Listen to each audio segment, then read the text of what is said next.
नमस्कार दोस्तों, salient features of constitution में आगे पढ़ते हैं जी।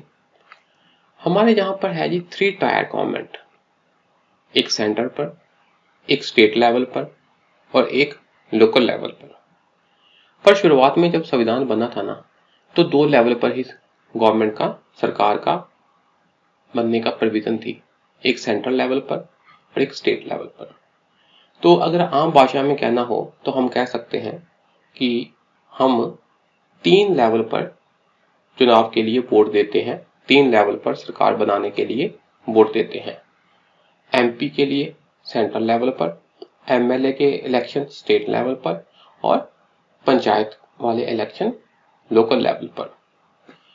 ओरिजिनली ना, लाइक अदर फेडरल कॉन्स्टिट्यूशंस, जो और संघीय संविधान है, क्योंकि संघ का मतलब ही ये है कि सेंटर और उसके यूनिट में आपस में पावर डिवाइडेड है।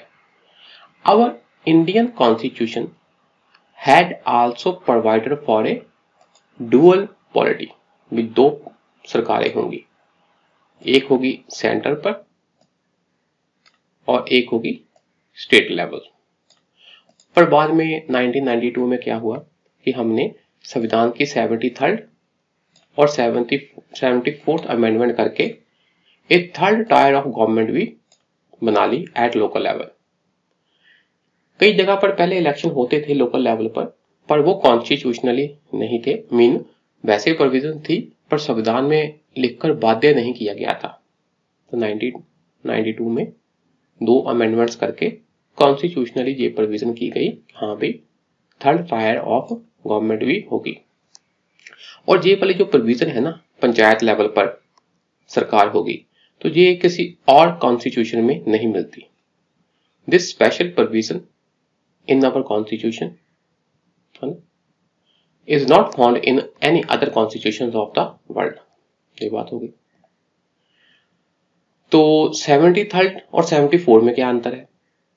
तो जो तो है 73rd अमेंडमेंट से, तो वो है डील करती ग्रामीण एरियाज, रूरल एरियाज, पंचायतों से संबंधित है। और इसी प्रकार जो 74th अमेंडमेंट है वो संबंधित है किससे? म्युनिसिपैलिटी से, वो है शहरी एरिया के लिए लोकल गवर्नमेंट, इससे संबंधित है। 73rd अमेंडमेंट के द्वारा पार्ट 9 ऐड हुआ और एक नया शेड्यूल 11 ऐड हुआ।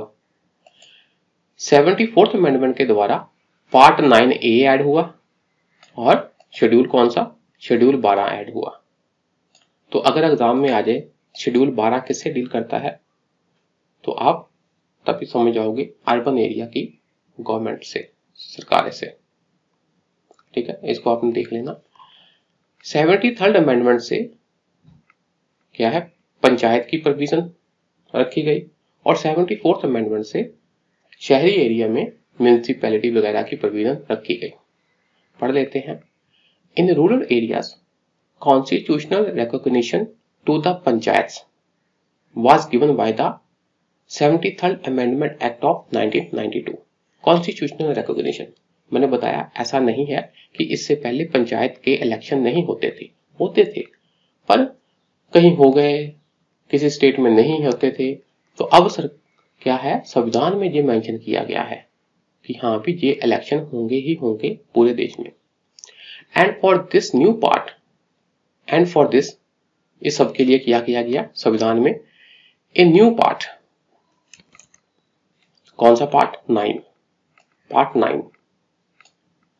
एंड ए न्यू शेड्यूल, कौन सा शेड्यूल? Schedule 11, schedule 11 is added to our constitution. तो हमारे संविधान में 73rd अमेंडमेंट के द्वारा पार्ट 9 और शेड्यूल 11 ऐड किया गया। तो ये किससे डील करता है? रूरल एरिया की सरकार से। इसी प्रकार अर्बन एरिया के लिए constitutional recognition is given to the urban local governments. कैसे? By the 74th amendment act of 1992। ठीक है जी। तो इसके तहत कौन सा पार्ट ऐड हुआ? Part 9A। और कौन सा शेड्यूल ऐड हुआ? Schedule 12 is added to our constitution. ये बात हो गई। आगे है जी इन शेड्यूल्स के बारे में अब हम पढ़ते हैं। 12 शेड्यूल पढ़ेंगे हम, संविधान में 12 शेड्यूल है। तो ये शेड्यूल किस किस से डील करते हैं, ये इंपॉर्टेंट है, आपने याद करने हैं। 12 शेड्यूल किस किस सब्जेक्ट से डील करते हैं, एग्जाम में पूछा जा सकता है। हम पढ़ेंगे, बार बार रिवाइज करने की कोशिश करेंगे। अगर तो है जी 12 शेड्यूल, तो ये बात तो क्लियर है कि जो 11 शेड्यूल है अभी हमने पढ़ा, वो किससे डील करता है, पंचायत से। 12वां शेड्यूल किससे डील करता है, म्यूनिसिपैलिटी से, शहरी एरिया में लोकल गवर्नमेंट्स। ये तो क्लियर हो गए, वाह। अब बात आती है जी शेड्यूल 5 एंड 6 की। शेड्यूल 5 एंड 6 ट्राइबल एरिया के लिए के साथ डील करता है। कौन कौन से ट्राइबल एरिया हम पढ़ेंगे, ठीक है जी। तो पढ़ते हैं एक दो बार। तो शेड्यूल किससे डील करते हैं आपको पता होना चाहिए, कौन सा शेड्यूल किससे। तो जो है जी पहला शेड्यूल, फर्स्ट शेड्यूल, वो डील करता है कौन से सब्जेक्ट के लिए, names of the state and their territorial jurisdiction, names of the union territories and their extent. तो ये किससे डील करता है, एक शब्द में कहना हो, नामों से, स्टेट एंड यूटी के नामों से, और उनकी कितनी कितनी टेरिटोरियल जुरिस्डिक्शन और एक्सटेंट होगा, उससे डील करता है। सेकंड शेड्यूल ये डील करता है provisions relating to the emoluments, allowances, privileges and so on. किसकी, देखो पहले देख लो, कितनी emoluments वगैरह, भत्ते वगैरह होंगे, तनख्वाहें होंगी, अलाउंसेस मिलेंगे, प्रिविलेज मिलेंगी, इस प्रकार की चीजें किस किस की, प्रेसिडेंट ऑफ इंडिया की, गवर्नर ऑफ स्टेट्स की, speaker and deputy speaker of the Lok Sabha की, chairman and deputy chairman of the Rajya Sabha की, speaker and the deputy speaker of the legislative assemblies in the states की, ठीक है जी, chairman and deputy chairman of the legislative councils in the states की, जजेस of the supreme court की, जजेस of the high courts की, और CAG, controller and auditor general की। तो जो मेन ऑफिसर्स हैं हमारे देश के, उनकी तनख्वाहें, भत्ते, प्रिविलेजेस, इन सब से डील करता है सेकंड शेड्यूल। तो जो जो ऑफिसर्स जहां दिए गए हैं, मैंने पढ़े, इसको एक दो बार आपने पढ़ लेना है, सुन लेना है। आगे है जी थर्ड शेड्यूल, वो किससे डील करता है, फॉर्म्स ऑफ ओथ्स और अफर्मेशंस। तो जो शपथ होती है, जो ली जाती है ऑफिस आने से पहले, उसकी कैसी फॉर्म होगी, किस किस के लिए, यूनियन मिनिस्टर्स की, candidates for election to the parliament के लिए, मेंबर्स ऑफ पार्लियामेंट के लिए, जजेस ऑफ द सुप्रीम कोर्ट के लिए, कैग के लिए, स्टेट के मिनिस्टर्स के लिए, candidates for election to the state legislature के लिए, एमएलए के लिए, members of the state legislatures के लिए, ठीक है ना, इलेक्शन लड़ने से पहले भी और जब इलेक्शन जीत गए, मेंबर बनने से पहले बाद भी, ठीक, स्टेट लेजिस्लेचर के मेंबर्स भी शपथ लेते हैं। जजेस ऑफ द हाई कोर्ट्स भी, इनको भी आपने एक दो बार पढ़ लेना है। तो कहने का मतलब है कि थर्ड शेड्यूल किससे डील किया, ओथ्स, शपथ की फॉर्म कैसे होगी, इससे डील करता है। फोर्थ शेड्यूल डील करता है allocation of seats in the Rajya Sabha to the states and the union territories, कि किसी स्टेट और यूनियन टेरिटरी को कितनी कितनी सीट मिलनी है राज्यसभा के लिए, उससे डील करता है फोर्थ शेड्यूल, ठीक है जी।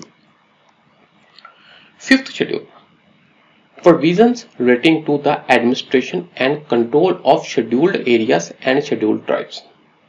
देखो ऐसा है, आप मेन याद रखना ये बात अपनी लेमन लैंग्वेज में, कि जो शेड्यूल फिफ्थ है और शेड्यूल सिक्स्थ है ना, जो वो डील करते हैं ट्राइबल एरियाज के लिए, ठीक है, ट्राइबल एरियाज के लिए। जो तो है फिफ्थ शेड्यूल, जो तो है सिक्स्थ शेड्यूल, वो डील करता है नॉर्थ ईस्ट वाले ट्राइबल एरिया के लिए, और जो है हमारा फिफ्थ, वो नॉर्थ ईस्ट के अलावा जो भारत के अलग अलग एरिया में ट्राइबल एरियाज हैं, उनसे डील करता है। इस बात को समझिए कि जो इंडिया का ट्राइबल्स एरिया है, उसको डील करता है शेड्यूल फिफ्थ, और जो आपके नॉर्थ ईस्ट के ट्राइबल एरियाज हैं उसको डील करता है शेड्यूल 6। ठीक है, मेन आपने मन में ये पिक्चर याद रखनी है। टेक्निकल फर्क है हम देखेंगे। देखिए जी, 5th शेड्यूल किसके लिए? Scheduled areas and scheduled tribes, उसका एडमिनिस्ट्रेशन और कंट्रोल, उनके ऊपर कंट्रोल रखने के लिए। Provisions relating to the administration and control of scheduled areas and scheduled tribes. ठीक है जी, जैसे मान लो कि छत्तीसगढ़ में इतना एरिया शेड्यूल्ड एरियाज है, भी इसमें क्या कहते हैं, एसटी लोग रहते हैं। झारखंड में इतना एरिया, इतने जिले क्या है, शेड्यूल्ड एरियाज है, शेड्यूल्ड ट्राइब्स रहते हैं, तो उनसे डील करता है 5th शेड्यूल। 6th शेड्यूल में देखिए जी, provisions relating to the administration प्रशासन ऑफ ट्राइबल एरियाज। कौन कौन सी स्टेट का? States of Assam, Meghalaya, Tripura and Mizoram. 4 हो गए, असम, मेघालय, त्रिपुरा एंड मिजोरम। ठीक है ना, 4 हो गए। अब आप कहोगे सर भी जहां पर ध्यान से देखा जाए, असम है, मेघालय है, उसके साथ नीचे क्या है, त्रिपुरा है, और त्रिपुरा के साथ मिजोरम है। ठीक है जी, 4 हो गए जी। इसमें अरुणाचल प्रदेश और नागालैंड नहीं है, अरुणाचल प्रदेश और नागालैंड। ऐसा क्यों? उसका रीजन ये हो सकता है, ऐसे क्वेश्चन खुद से भी उसका आंसर फाइंड करने की कोशिश करो, क्यों है? क्योंकि नागालैंड को पूरे का पूरा अपने हिसाब से ट्राइबल एरिया के लिए अधिकार सुरक्षित है। ऐसा ही केस कुछ किसके लिए है? अरुणाचल प्रदेश के लिए। तो इसलिए उसको 6th शेड्यूल में नहीं रखा गया, उनकी अपनी प्रोविजंस है। तो अगर आपको पूछा जाए 6th शेड्यूल में कौन कौन से स्टेट के एरिया आते हैं, तो आप आंसर दे पाओगे? इसको ना ऐसे रुको, जरा मैप देख लेते हैं। उसी समय आपने ना ऐसे कुछ चीज फंसी तो इसको देख लेना है मैप से।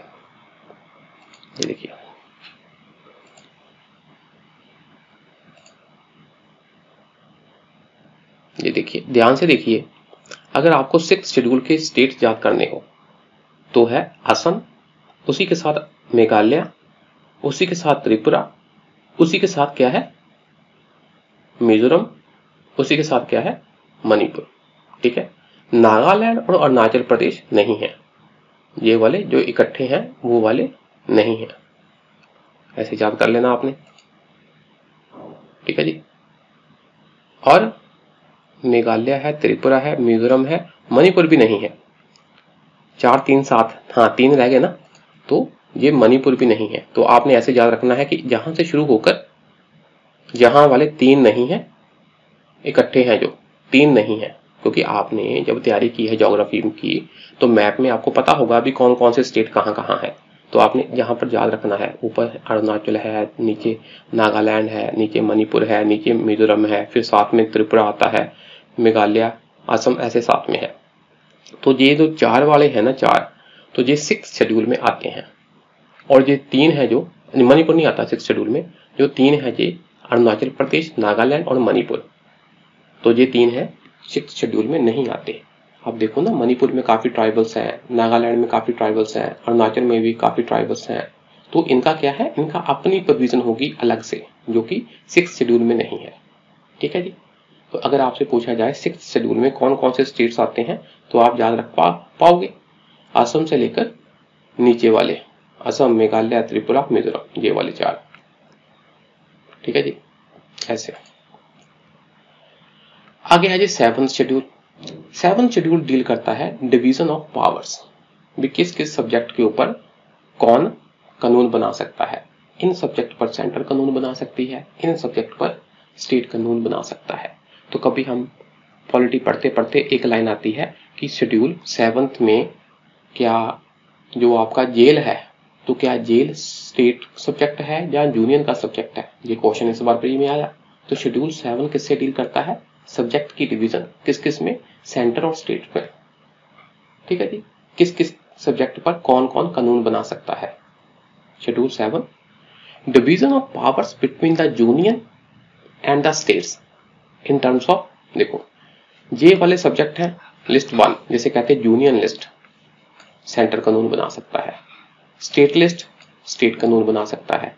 और तीसरी है कंकरेंट लिस्ट, ऐसी लिस्ट जिसमें दोनों कानून बना सकते हैं, सेंटर वाले भी कानून बना सकता है उस सब्जेक्ट पर और स्टेट्स भी कानून बना सकते हैं। आपने याद रखना है एक और ट्रेंड कि प्रेजेंटली यूनियन लिस्ट के 100 सब्जेक्ट हैं, यूनियन के सेंटर के पहले 97 थे, अब हो गए हैं 100। स्टेट लिस्ट के हैं 61, पहले 66 थे, अब हो गए 61। कंकरेंट लिस्ट में है 52, ओरिजिनली कितने थे 47। आप जरा ध्यान से देखो, जो सेंटर की है पावर बढ़ गई, 97 से 100 हो गए। कंकरेंट में भी जो सेंटर वाला है कानून बना सकता है, स्टेट वाला भी, इसके सब्जेक्ट भी बढ़ गए। पर जो स्टेट के पास सब्जेक्ट थे ना, वो क्या है, कम हो गए, 61 हो गए, पहले कितने थे 66। तो ये इंपॉर्टेंट पॉइंट है कि कैसे कैसे सेंटर हावी हो रहा है ड्यू कोर्स ऑफ टाइम। आपने नंबर ऑफ सब्जेक्ट्स नहीं याद रखने, बस थोड़ा सा ट्रेंड जरूर याद रख लेना है कि हाँ भाई सेंटर के पास सब्जेक्ट पहले से ज्यादा थे और फिर और बढ़ गए हैं और स्टेट वाले सब्जेक्ट कम हो रहे हैं। आगे बात आती है जी 8th शेड्यूल की। 8th शेड्यूल किससे डील करता है जी? Languages recognised by the constitution. ये संविधान कौन कौन सी भाषाओं को रिकॉग्नाइज करता है। पहले इसमें 14 ही भाषाएं थी, 14 भाषाएं थी, पर बाद में ऐड होते होते 22 लैंग्वेजेस हो गई हैं। अब कितनी है 22, जिसको संविधान रिकॉग्नाइज करता है। कौन कौन सी है जी? देखो जी, जो हमारे लैंग्वेज के हिसाब से स्टेट बने हैं तो वो तो सारी भाषाएं होगी, पंजाबी, मराठी, गुजराती, असमीज, ओडिया, तेलुगु, तमिल वगैरह। असमीज, बंगाली, गुजराती, हिंदी, कन्नड़ा, कश्मीरी, मलयालम, मणिपुरी, मराठी, उड़िया, पंजाबी, संस्कृत भी है, संथली, सिंधी, तमिल, तेलुगु और उर्दू। अब बात है कि जो जो मैंने बोल्ड किए हैं ना, वो आपने जरूर समझ लेने हैं। एग्जाम में क्वेश्चन आ जाता है इनमें से कौन कौन सी भाषाएं 14 जो आपकी 8th शेड्यूल है उसमें मेंशन की गई है। 22 लैंग्वेज की लिस्ट में इनमें से कौन कौन सी भाषा है, तो बोडो है। अब आप कहोगे जी बोडो तो असम का एरिया है, वहां तो असमीज है, तो वो तो उसके एक पर्टिकुलर एरिया में बोल ली जाती है बोडो, पर ये बोडो ऐड हो चुकी है। इसी प्रकार जम्मू साइड डोगरी बोली जाती है, तो डोगरी भी है। गोवा, महाराष्ट्र के कोस्ट में कोंकणी बोली जाती है। बिहार में एक एरिया है मैथिली, वहां मैथिली बोली जाती है। ये देखो नेपाल है दूसरा मुल्क, पर नेपाली हमारे 8th शेड्यूल में मेंशन है। चाहे हम वहां एग्जाम में ये मत सोचने लग जाना हाय नेपाली तो फॉरेन की लैंग्वेज है, तो इसलिए ये हमारे 22 लैंग्वेज की लिस्ट में नहीं होगी। नेपाली भी है, संस्कृत भी है, संथाली झारखंड का एरिया, संथाल, ठीक, ट्राइबल एरिया ये भी है, सिंधी भी है। आप कहोगे यार सिंधी तो लैंग्वेज रह गई है, सिंध एरिया तो पाकिस्तान में है, तो उनकी भाषा थोड़ी हमारी लिस्ट में होगी। नहीं, हमारे देश में सिंधी बोलने वाले हैं और ये भी 22 लैंग्वेज की लिस्ट में है, इनका नाम भी। तो आपने क्या करना है, जो मैंने बोल्ड किए हैं इन सब अक्षरों को, इन सब भाषाओं को थोड़ा डीपली समझना है। नेपाली होगी, बोडो, डोगरी, कोंकणी, सिंधी, संथली, संस्कृत, उर्दू, ठीक है। और जहां एक बात याद रखनी है कि इंग्लिश नहीं है, इंग्लिश 8th शेड्यूल में नहीं है, ठीक है जी, इंग्लिश नहीं है, हाँ जी नहीं है। सिंधी ऐड हुई थी 1967 में 21st अमेंडमेंट के द्वारा, फिर बाद में कोंकणी, मणिपुरी, नेपाली भी ऐड होगी 1992 में 71st अमेंडमेंट के द्वारा, फिर बोडो, डोंगरी, मैथिली, संथाली भी ऐड होगी 92nd अमेंडमेंट के द्वारा 2003 में, ठीक है जी। आगे है जी 9th शेड्यूल। 9th शेड्यूल बहुत इंपॉर्टेंट शेड्यूल है।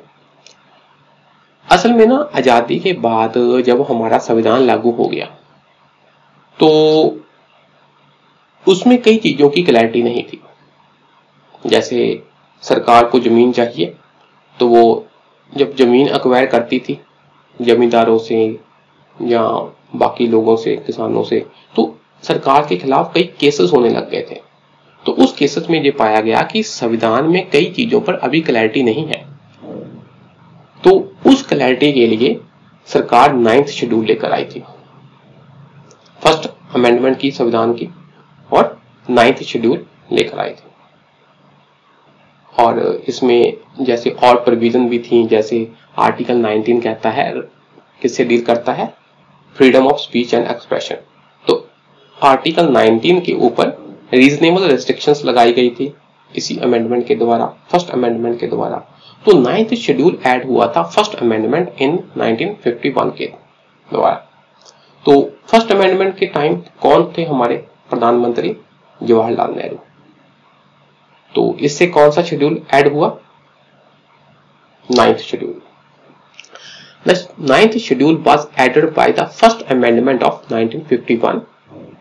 क्या था इसका aim, to protect the laws included in it from judicial scrutiny.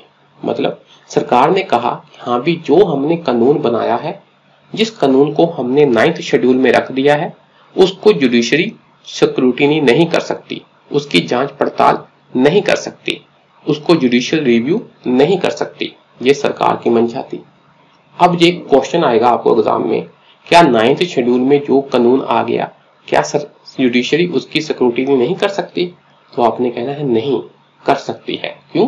क्योंकि 2007 में क्या हुआ, सुप्रीम कोर्ट ने ये रूलिंग दी IR कोहलो केस में। IR कोहलो केस बहुत इंपॉर्टेंट केस है, यूपीएससी मेंस में भी पूछा गया है, GS 4 पेपर में, एथिक्स वाले में।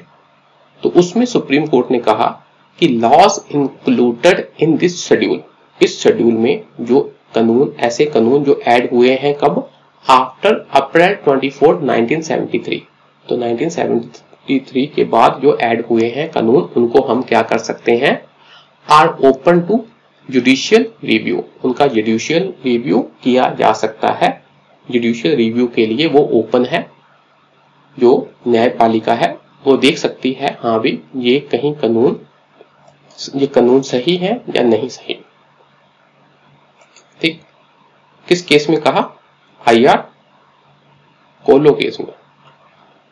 अच्छा जी, तो थोड़ा और पढ़ लें जी। इस शेड्यूल में क्या है, ऐसे एक्ट और रेगुलेशन ऑफ स्टेट लेजिस्लेचर। ठीक है, स्टेट की सरकार, प्रांतीय सरकारों के ऐसे कानून, एक्ट और रेगुलेशन जो डील किससे करते हैं, लैंड रिफॉर्म से और अबॉलिशन ऑफ जमींदारी सिस्टम से। ये बात होगी।